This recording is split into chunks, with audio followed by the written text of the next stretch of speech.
So, you did it. You launched that side hustle, you started bringing in some extra cash, and it felt amazing, right? But then, tax time comes around. And instead of that refund you were hoping for, you get a bill. And it's a big one. You're left thinking, what on earth just happened? Well, let's dive in and break down exactly why this happens and how you can avoid it. It is such a frustrating moment, isn't it? You work so hard for that extra money, and now it feels like a massive chunk of it is just gone. The thing is, you probably didn't do anything wrong. It's just that the tax system treats that side hustle income completely differently than the paycheck you get from a regular W-2 job. It really all boils down to three key concepts, and the first one is what I call the withholding gap. All right, so first up is this withholding gap. See, at your main job, you've got this silent partner working behind the scenes, making sure you don't get into tax trouble at the end of the year. And that partner? It's called tax withholding. Yeah, our federal income tax system is what's called a pay-as-you-go system. Your employer basically estimates what you're going to owe for the entire year, and they take out a little slice from each paycheck to send to the IRS for you. It's all automatic, so you hardly even have to think about it. It's the whole reason a lot of people get a refund. They've just been prepaying their tax bill all year long. Now take a look at this slide, because it tells the whole story. On the left, that's your typical W-2 paycheck. You see those lines? Federal tax withheld, FICA taxes withheld. That's your company taking care of business. But now look at the right. That's your side hustle payment. It feels amazing, right? That full $2,000 hits your bank account. But you see what's missing? Absolutely nothing has been set aside for taxes. Zero. And that's the absolute bottom line here. When you're a freelancer, a gig worker, an independent contractor, there is no employer to manage that withholding for you. You are the business. And that means the whole responsibility to figure out and pay those taxes, it falls squarely on your shoulders. Okay, so that brings us to the second big reason, something called the stacking effect. It's not just about the fact that you earned more money. It's about how that new money gets added to what you already make. And trust me, this detail has a huge impact on your final tax bill.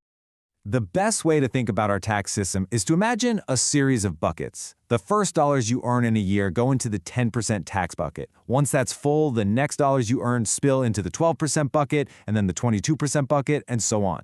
Your regular job salary has probably already filled up those first few buckets for the year. And here's the kicker. Your side hustle money doesn't get to start over in that empty 10% bucket. Nope. It gets stacked right on top of everything you've already earned. That means every dollar from your side hustle is getting taxed at your highest marginal tax rate.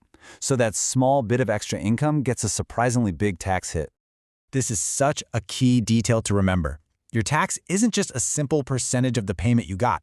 It's calculated on your total taxable income after deductions. By adding that side income, you're not just earning more, you're literally pushing your entire income profile higher up that ladder of tax brackets. All right, now for reason number 3. And honestly, this is the one that really shocks people. It's a completely separate tax that most W-2 employees don't even know exists. It's the self-employment tax. You know, when you look at your pay stub from your regular job, you see that line for FICA taxes. That's your contribution to Social Security and Medicare. But what you don't see is that your employer is matching what you put in. They pay the other half. It's a 50-50 split. But when you have a side hustle, who's the employer? You are. And who's the employee? Well, you are again. That means you are responsible for paying both the employee and the employer portions of those Social Security and Medicare taxes. You got to cover the whole thing. And the whole thing adds up to a flat rate of 15.3%. And let me be clear, this is on top of your regular income tax. It's a completely separate tax, and it's almost always the single biggest reason for that jaw-dropping, unexpected tax bill.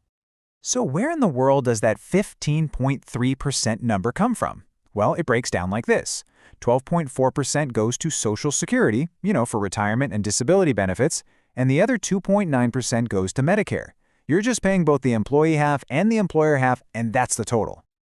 Okay, I know that all sounds pretty intense, but here is the really good news. Once you understand how this works, you can absolutely get ahead of it. So now that you know the why, let's talk about the how. Let's build a game plan so this never surprises you again. You basically got two main strategies to choose from here. Path number 1 is to adjust your W-4 form at your main job. You can just tell your employer, hey, I want you to withhold an extra $50 or whatever the number is from each paycheck to cover your side hustle taxes. The second path, especially if your side income is pretty steady, is to pay estimated taxes yourself, directly to the IRS, 4 times a year. So how do you know if you have to pay estimated taxes? Well, the IRS has a pretty simple rule of thumb. If you think you're going to owe at least $1,000 in tax for the year from your side income, you're generally required to make those quarterly payments. It just keeps you from getting hit with a massive bill and possible penalties all at once. You know, it's a really smart habit to do what's called a paycheck checkup anytime you have a major change in your life. Obviously, starting a side job is a huge one, but so is getting married, having a baby, or any other big shift in your household income. Just being proactive is absolutely the key to staying in control of your finances. See? Understanding these 3 things, the withholding gap, the stacking effect, and that sneaky self-employment tax, it totally changes the game. You go from being a surprise taxpayer to being an informed business owner. You've got the knowledge now. The only question left is, what's your plan going to be? Hey, if this explainer helped you get a better handle on your taxes, we've got a lot more breakdowns just like it on the way. So make sure you subscribe to the channel so you don't miss out.